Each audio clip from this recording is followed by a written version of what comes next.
All right, family, we have reached the end of the show, but before I let y'all go, I just want to say something else. I have received so many emails, so many tweets, so many of y'all have stopped me on the street this week to tell me about the interview we did last week with Judge Joe Brown. If you missed it, go to BNC's YouTube page. You can find the full interview I did with Judge Joe Brown.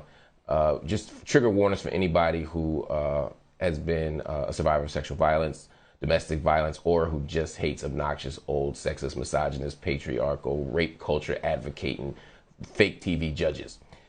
But the reason why I wanted to respond is because, you know, there's been so much energy around this interview. It's the most watched video we've done so far, the most watched segment we've done here at Black News Tonight. And I want to reiterate a couple points to some of y'all. The first thing is people say, he beat you in the debate, he whooped your ass. First of all, these debates aren't boxing, they're not professional wrestling. The idea here is to have a dialogue. But that said, somebody who just talks and talks and talks and doesn't let you speak and talks over you, that's not winning the debate. That's bullying. And I don't feel bullied. I'm just saying that there's a difference between talking the whole time and actually winning an argument. He didn't make an argument.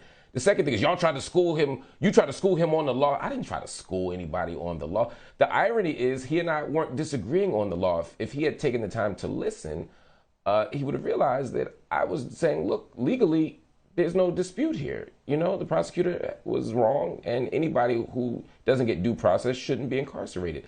That was easy.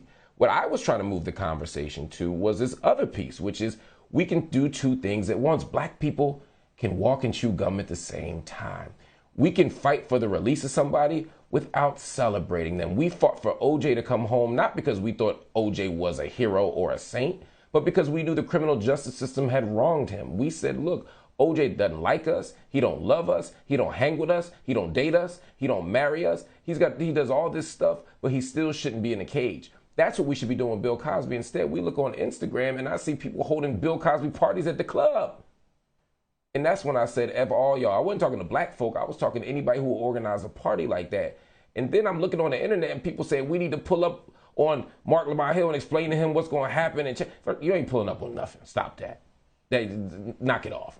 But what we can do is have a community conversation about rape culture, about why you think a critique of Bill Cosby is an attack on the black community, as if black women who are the victims of sexual violence predominantly are not part of the black community. Why do you think it's a liberal project some white liberal project to support the end of rape culture? As black folk, we don't need white people to tell us to stop harming each other. That's a black thing, and we should make it a black thing. Let's have that conversation. We can talk about the broken or the dysfunctional criminal legal system, but let's also talk about the violence and the harm that happens to black women and girls every single day. And supporting Bill Cosby is proof that we don't care or love black women and girls enough.